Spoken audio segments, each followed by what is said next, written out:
박근혜 정부의 최순실 국정농단 사건이 여기까지 오게 된 데는 내부 고발자들, 이 관계자들의 증언이 큰 몫을 했습니다. 그런데 시사인의 주진우 기자가 내부 고발자들이 신변의 위협을 느끼고 있다, 이런 폭로를 했습니다. 또 주진우 기자 본인도 이 박근혜 대통령의 오촌 친척인 박용철, 박용수 씨 살인사건을 비롯해서 관련 사건을 여러 건 집중 취재해 왔는데 최근에는 자신의 SNS에 절대 자살하지 않겠다, 이런 글을 또 남기기도 했습니다. 어떤 신변 위협을 느끼고 있는 건지, 또 급물살을 타는 최순실 게이트 수사는 어떻게 보고 있는지 얘기 나눠보겠습니다. 주진우 기자, 안녕하세요. 안녕하십니까. 최근에 가족들이 큰일을 겪었다고 하던데요. 우연일 거라고 생각합니다. 차가 가족한테 돌진해가지고요. 네. 그 차는 폐차 지경으로 망가졌고요.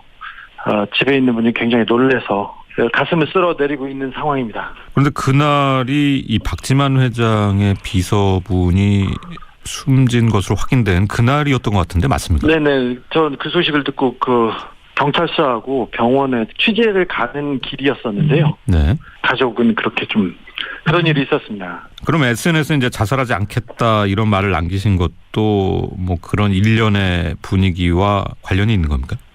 제가 그 오촌 살인 사건을 비롯해서 박근혜 대통령 집안에 있었던 폭력 사건, 그런 걸 취재한 게 근 10년가량 됐는데 취재할 때마다 좀 위협에 시달렸었어요. 네. 근데 고비마다, 그리고 뭐 대선 때라든지 국면이 있을 때는 굉장한 위협을 느꼈었는데, 그리고는 괜찮았었는데 최근에 조금 주변에 사람들이 서성이고 있는 걸 목격하고 보고 있습니다.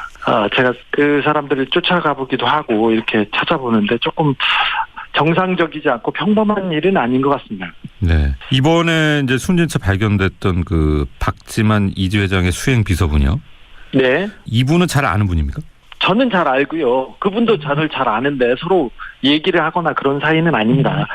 박지만 씨의 수행 비서였고요. 네. 그다음에 운전도 해주고 금전적인 업무도 봐주는 굉장히 최측근이었습니다. 이분은 유경재단 폭력 사건, 그러니까 굉장히 오래 전부터 박지만 씨의 측근으로 활동해온 사람입니다. 10년 넘게.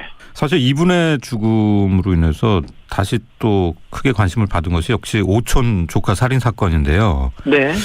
이 당시 이분은 어떤 위치에 있었던 건가요? 유경재단 폭력 사건 당시에 박지만 씨의 측근들 중에서 그 유경재단 폭력에 가담했다고 보이는 사람이 3사람이었는데요. 네. 한 분은 박용철 씨, 그분이 신동욱 씨 납치 폭행 사건 때문에 재판을 받고 있었는데 네. 주동자였죠. 그분이 살해당한 그 오촌입니다. 그리고 그 밑에 정용희 씨라는 비서실장이 계셨는데 그분이 총괄을 하다가 그 이지를 떠나고 박지만 씨를 떠나고 그 역할을 이 주모 씨가 하고 있었습니다. 그러니까 굉장히 가까운 사이였죠. 10년 전에도, 그리고 몇 년 전에도 재판에 나와서 유경재단 관련된 폭행 사건을 마무리하고 그랬던 사람입니다. 네. 그러면 이 주모 씨 이분은 박지만 회장하고의 관계는 지금 어떤 상태였나요? 지금은 괜찮아 보입니다. 그 장례식장에서도 박지만 씨의 주변 사람들이 와서 장례를 치르고 있는 모습이 보입니다. 근데 결과적으로 보면은 지금 최순실 국정농단 게이트나 당시 이제 오촌 살인 사건, 이 관련해서 중요한 증언을 했던 이제 내부 고발자로 보이는 분들이 굉장히 좀 뭔가 변을 당하시는 분들 이미 있고, 또 신변의 위협을 느끼고 있다, 이런 지적을 하셨어요. 네. 살해당한 박용철 씨는 그 유경재단 폭력 사건과 신동욱 씨 납치 사건의 주범이었습니다. 그런데 자기가 이룬 공만큼 자기가 대접을 못 받는다고 해서 그 집안에서 조금 불만이 많았습니다. 불만이 많아서 그 얘기를 법정에서 터뜨리겠다고 한 상태였습니다. 그래서 증인으로 나가는 상태였는데 재판에 가서 폭로를 하기 직전이었는데 그때 살해당했죠. 네. 그리고는 오촌 살인 사건이 지나고 지금 몇 년 지나서 최순실 게이트가 불거지면서 다시 SBS 그것이 알고 싶다에서 오촌 살인 사건을 방영하면서 특검에서 재수사 의지를 보이기도 했고요. 네. 국정조사 국회의원들이 국회에서 특조위가 꾸려지기도 했습니다. 네. 그 꾸려져서 진상을 규명하겠다고 했는데 그때 진상을 규명할 때 가장 중요한 핵심 당사자가 지금 숨지신 주 모 씨입니다. 그래서 네. 중요한 국면에 진실을 밝혀야 될 결정적 증인이 하나씩 둘씩 죽거나 사라지고 있는 상황을 보고 있습니다. 네.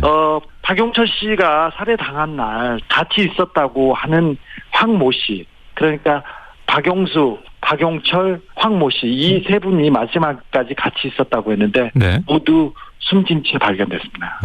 그렇군요. 네, 근데 과거의 사례를 보면 이제 우리가 그런 느낌을 갖게 되는데 이번에 그러니까 주모 씨의 죽음 여러 가지 뭐 시기적 정황에서 의심가는 부분이 특별한 게 있었습니까? 그렇습니다. 주 모 씨는 오촌살인 사건을 밝혀줄 결정적 증인으로 지목받고 있었어요. 그리고 이분이 유경재단의 본류, 그러니까 최순실 박근혜 씨 주변 사람들하고 갈등이 있으면서 사실은 그 방송국의 제보자다 아니면 언론의 제보자라는 의심을 받고 있었던 사람이에요. 예. 그래서 더더욱 중요한 사람이었죠. 근데 그 중요한 사람이 지금 이 상황에서 숨진 채 발견됐다는 걸 보면 조금 납득하기 어려운 부분이 많죠. 예. 특별히 주 씨는 그렇게 건강이 나쁘다거나 그 심장 문제로 병원에 다닌 일이 없다고 주변 사람들은 얘기하고 있습니다. 네. 그리고 그날도 운동을 하기로 했었고요. 네. 정상적인 상황이었고 40대 중반으로 아직 젊습니다. 그래서 갑작스런 심장 관련된 질환으로 죽었다고 보기에는 조금 다르게 생각해 볼 부분이 좀 저한테는 많이 보입니다. 알겠습니다. 이 주모 씨 같은 경우에는 경찰에서는 일단 타살 흔적이 없다. 예. 이렇게 보고 그렇게 얘기를 하고 있는데 주 기자는 네. 어떻게 보십니까? 뭐 심근경색이라고 얘기해서 저도 그렇게는 일단은 보고는 있습니다만 사실 그 오촌살인 사건도 그렇고 유경재단 폭력 사건도 그렇고 공권력이 경찰이나 검찰이 전혀 수사를 하지 않았어요. 네. 특수신분이라는 이유로 박근혜 대통령 집안은 특수신분이라는 이유로 재판도 안 받고 수사도 거의 받지 않았습니다. 네. 그래서 초등 수사가 전혀 안 된 상태여서 오히려 의혹이 커지는 그런 상황을 계속해서 연출했는데 네. 사실은 부검을 하고 특별한 자연독이라던가 특별한 약물에 대한 부검 결과는 보름 있어야 나옵니다. 그렇군요. 근데 불과 몇 시간 만에 부검을 하고 그 사인을 발표하는 것은 의혹을 잠재우겠다는 경찰의 의도는 알겠습니다만은 네. 수사를 냉정하고 철저하게 한 후에 결과를 발표하는 게 맞다고 봅니다. 지금까지 경찰이 수사를 안 했던 비판을 감수하고서라도 네. 이렇게 급하게 수사 결과를 발표하는 걸 보면 조금 이해하기 힘든 부분이 많습니다. 오촌살인 사건 같은 경우에도 네. 박용철 씨가 새벽에 발견되고 그 몇 시간 후에 박용수 씨가 발견됐습니다. 그날 네. 그런데 경찰은 그날 오후에 박용수 씨가 박용철 씨를 죽이고 자살했다고 이렇게 중간 수사 결과를 발표했습니다. 아무런 수사도 하지 않은 상태에서 수사 결과를 발표한 경찰의 과오를 실수를 되풀이하지 않길 바라고 있습니다. 이번에 국정조사 청문회 나왔던 고발자들도 신변 위협을 느끼는 것 같은데 직접 이제 많이 만나보셨죠? 네, 그렇습니다. 크리스마스나 연말 12월 31일을 그분들이랑 보내고 있습니다. 어떤 말씀하시던 거예요? 그분들도 미행을 하거나 그다음에 이상한 낌새를 많이 느껴요. 그래서 저희는 만날 때마다 전화를 하고 비상연락망을 서로 가동할 정도입니다. 그래서 네. 연락이 안 되면 그 옆 사람한테, 연락이 안 되면 그 부인한테 연락을 할 정도로 이렇게 얘기를 하고 있을 정도로 조금 신변 위협을 느낍니다. 저희가 만날 때 주변에서 어떤 차가 4시간 동안 이렇게 저희들을 감시하고 있다던가 아니면 어떤 사람들이 서성인다던가 그런 모습을 목격하고 저한테 얘기하기도 하는데 네. 크리스마스 이브날 아침에 그 휴일인데 거기에서 4시간 동안 차 안에서 기다려야 될 이유가 있을 만한 사람은 거의 없거든요. 네. 행색이 어떻던가요? 그 옷차림이나 이런 거요? 젊은 사람이고요. 그분은 잠바를 입고 있었고요. 그 차에서 계속해서 저희들을 주시하고 있었는데 저희가 지나가면 뒤에 들어 누웠고 그렇게 있었어요. 근데 좀 웃겼습니다. 아까 이제 신변 위협을 느낀다는 부분 혹시 경찰에 신고하거나 좀 공권력에 좀 의존하시면 안 될까요? 지금은 어떤 사람인지 모르지만 저를 쫓고 있었던 사람들이 공권력과 관련된 사람이라고 저는 그렇게 추측하고 있어서요.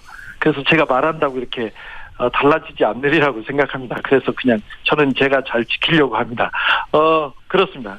이게 이제 민간 영역에 있는 분이랑 좀 정보 분야에 계신 분들이랑 조금 행색이 그래도 좀 차이가 나잖아요. 좀 네. 느낌 받으신 게 있어요? 검찰이나 특검 쪽은 일단 아닙니다. 검찰이나 특검에서 이분들을 수사하거나 조사한다고 보면 이거는 정상적인 공무 집행이라고 볼 수 있지 않습니까? 네, 그런 사람은 아니고 제가 보기에는 검찰 쪽은 아닌데 다른 공적 영역에 있는 사람 같기도 합니다. 그리고 네. 기업체에서 나왔을 수도 있다고 고영태 씨는 의심하고요. 네. 그런 몇 가지 그냥 저희가 의심을 갖고만 있습니다. 네. 일단 이제 정유라 씨가 덴마크에서 결국 발견이 됐는데 네. 주진우 기자가 일찌감치 덴마크 얘기를 한 걸로 알고 있는데요. 네네. 그때도 이제 거주지에 대해서 명확히 알고 계셨습니까? 덴마크 주변에 있다고는 전 처음부터 좀 생각하고 있었는데요. 네. 최순실 씨가 아무도 믿지 못해요. 그래서 언론에 최순실 씨와 정유라 씨가 노출된 상황부터 그때부터 덴마크에 있다고 저는 봤습니다. 그리고 네. 세계일보 인터뷰도 독일에서 했다고 했는데 덴마크에서 한 게 맞고요. 네. 사실 이제 주진우 기자가 최순실 게이트 처음 세상에 전화했던 게 벌써 2년 전인 것 같은데요. 조금 지났습니다. 네. 조금 됐습니다. 예. 2년 동안 취재하시면서 정유라 씨 직접 만나신 적 있죠? 네, 본 적 있습니다. 그때는 정유연이었나요? 예, 유언이었죠. 실제로 만나서 얘기해 보신 결과. 아니, 그러진 않고요. 옆자리에서 저는 밥을 먹었습니다. 옆자리에서 밥을 먹었는데 최순실 씨하고 정유연 씨하고 둘이서 대판 싸웠습니다. 그래서 서로 욕을 하면서 싸워가지고 제가 깜짝 놀랐습니다. 당시 이제 직접 목격하신 느낌은 어땠습니까? 그 모녀의 모습이요? 정말 아나무인이고요. 주변을 생각하지 않고 자기 멋대로 하는 사람들의 전형, 그런 엄마와 네. 그런 아주머니와 그런 딸을 보고요. 굉장히 놀랐습니다. 저 사람들이 우리나라를 움직이는데 네. 우리나라를 움직인다는 사람의 수준이 저 정도구나. 그래서 굉장히 놀랐습니다. 정윤혜 씨는 옆에서 가만히 앉아 있었습니다. 알겠습니다. 오늘 여기까지 듣겠습니다. 예. 네, 감사합니다. 지금까지 시사인 주진우 기자와 함께했습니다.